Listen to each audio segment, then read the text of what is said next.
Hi everyone. In this lecture we're going to talk about power series. A power series is a series that has this specific form, where there's a sum from n to infinity of an times x minus x naught to the n. In this context, the an's are constants and the x naught is a constant, but the x is a variable. And that makes power series different from the kinds of series that we've studied before. There's an x in there, and that means it's sort of like a function. All right, so here are a couple of examples just so you can see what we're talking about. So here is the sum of x minus 1 to the n. So just so you can see how it fits the form that's above, in this case the x naught is equal to 1, and the an's are also 1 for every n. So if you were to write out the first few terms of this series, you would have 1 when n equals 0. Remember that anything to the power of 0 is equal to 1. And then when n equals 1, you would get x minus 1. When n equals 2, you would get x minus 1 squared, and so on. Okay, so here's another example, the sum of 2 to the n times x to the n over n factorial. In this case, because it's just x to the n and it's not x minus something to the n, that means that the x naught is equal to 0. And then the an consists of all the stuff that's multiplied by x to the n, so that's 2 to the n over n factorial. If you write out the first few terms of this series, the n equals 0 term would be 1. And actually, this is a good place for me to remind you that 0 factorial is equal to 1, so don't forget that. Then when you plug in n equals 1, you would have 2 over 1 factorial, so that's 2, times x. And then you could keep plugging in n equals 2, n equals 3, and so on to get more terms in the series. So I'll show you a couple more examples that are a little more unusual. So what about 3 plus x squared minus 2x to the 5? You might look at that and say, well, that's just a polynomial, that's not a series. But it actually is a series, and it's a power series. It's just one where most of the terms are equal to 0. I could rewrite it as 3 plus 0 times x plus x squared plus 0 times x cubed plus 0 times x to the 4th minus 2 times x to the 5 plus 0 times x to the 6, and then from then on, everything is just 0. And so then it does have this form of a power series where the x naught is equal to 0, and where an is 3 when n is equal to 0, 1 when n is equal to 2, minus 2 when n is 5, and 0 otherwise. And this illustrates that sometimes the an doesn't have like a nice formula, but you just have some way of describing what the an's are. Okay, so here's another example. And what's kind of weird about this is instead of having x to the n in the formula, it has x to the 2n. But let's look at what happens when we start writing out terms of the series. When you plug in n equals 0, you just get 1. And then when you plug in n equals 1, you get a minus x squared over 2 factorial. When you plug in n equals 2, you get plus x to the 4th over 4 factorial. And when you plug in n equals 3, you get minus x to the 6th over 6 factorial. And this is probably enough that you can start to see the pattern. So you can see that this is a power series. It's just a series where every other term is equal to 0. There's a 0 times x to the 1, a 0 times x to the 3, 0 times x to the 5, and so on. Okay, so here's a question. Is a power series a function? So like, as I said before, it has that x in it. And so we sort of want to think of it as a function. But the difference is that with a function, you plug in x and you get a number. With a power series, you plug in x and you get a series. So to be more precise, if you have a power series, then for every value of x, you get a series. And usually, different values of x will give you different series. And that means that it could happen that the series converges for some x and diverges for others. But when it does converge, then the sum of the series is a number. So putting everything together, we can say that a power series represents a function, which is defined for all x where the series converges. And actually, there's one type of example that you already know, so let's start with that one. Let's look at the sum of 3 to the n times x to the n. If you write out the first few terms, you get 1 plus 3x plus 9x squared plus 27x cubed, and so on. So this is a geometric series. The first term is 1, so that's the thing that would play the role of the a in the formula. And then the ratio between the consecutive terms is 3x. And so by the geometric series formula, this sum should be 1 over 1 minus 3x. But there's a caveat. We know that a geometric series will only converge when the absolute value of the ratio is less than 1. And so in this case, we have the condition that the absolute value of 3x is less than 1. And we can rewrite that as a simple condition on x, that the absolute value of x is less than 1/3.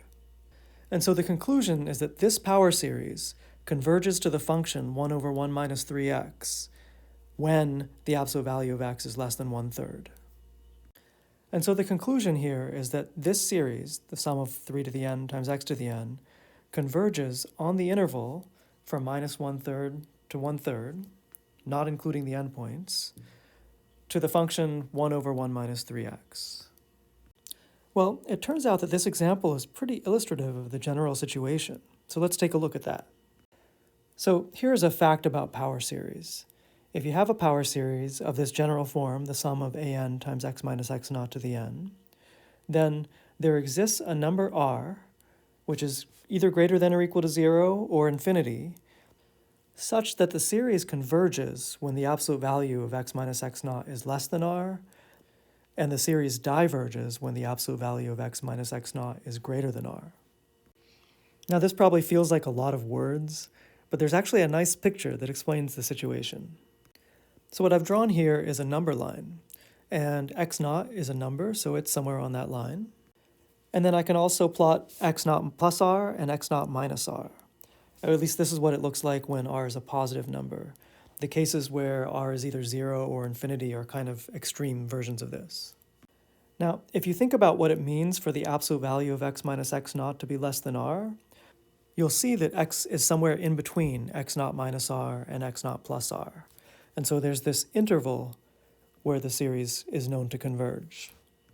And so in here, the series converges.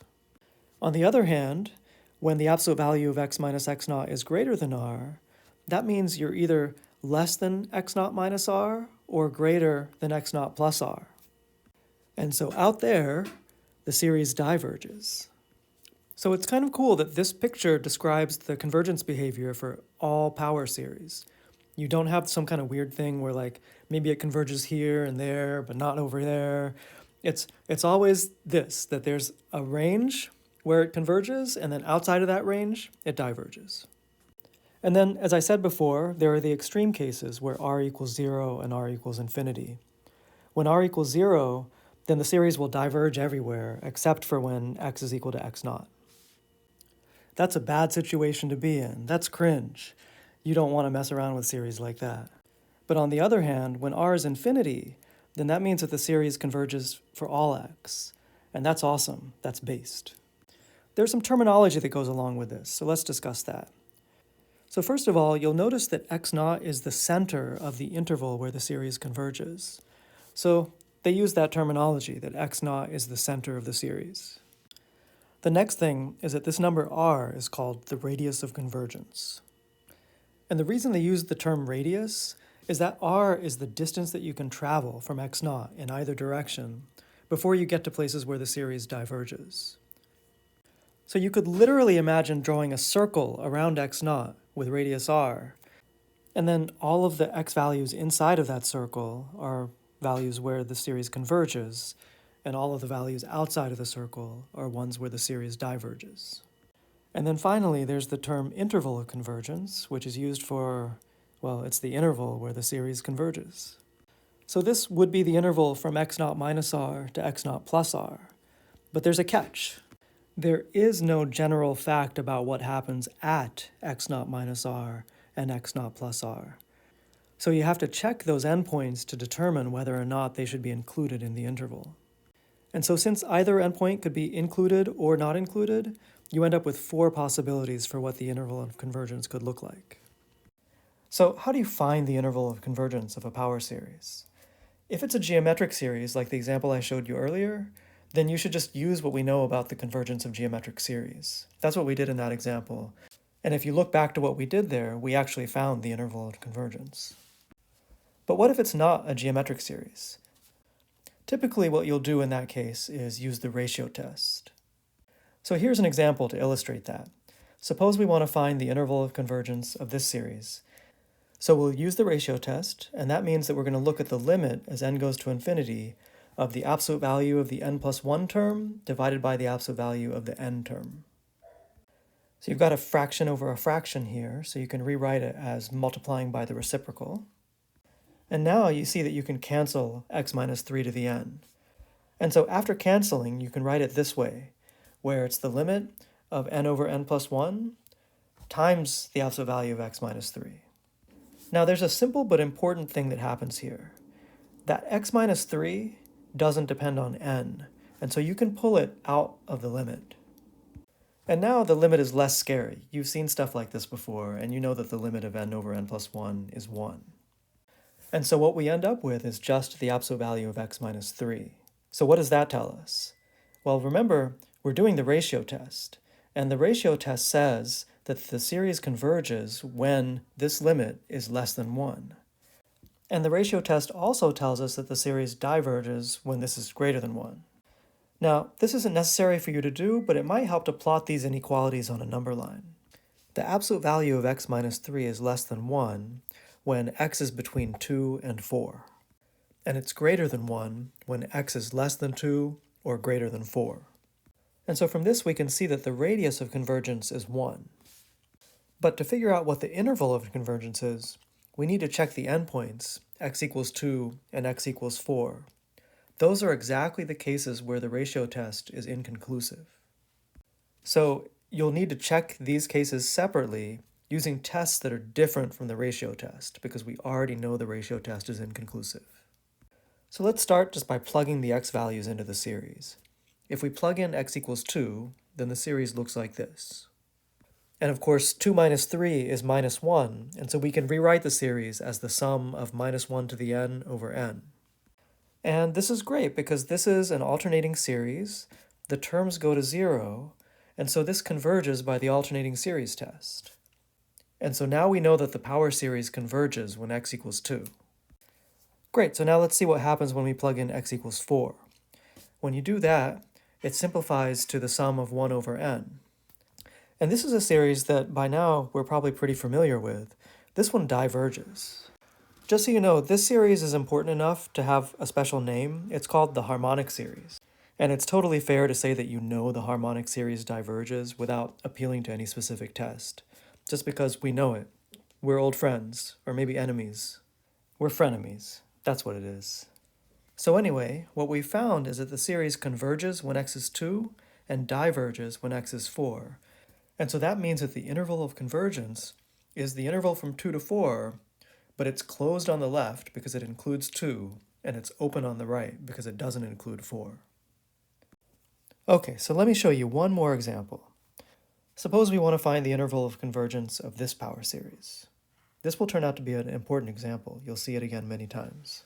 So as before, we'll use the ratio test, and so that means we're going to look at this limit. And when you rewrite the fraction over a fraction, this is what you get. And then here you can cancel x to the n, and you can also cancel n factorial. And what you're left with is the limit of the absolute value of x over n plus 1. And what's important here is that it doesn't matter what x is. As n goes to infinity, this is going to go to 0. And so that limit is 0 for all x. And for the ratio test, what's important is that that limit was less than 1. And so the series converges, and because we get the same result for all x, we know that the series converges for all x.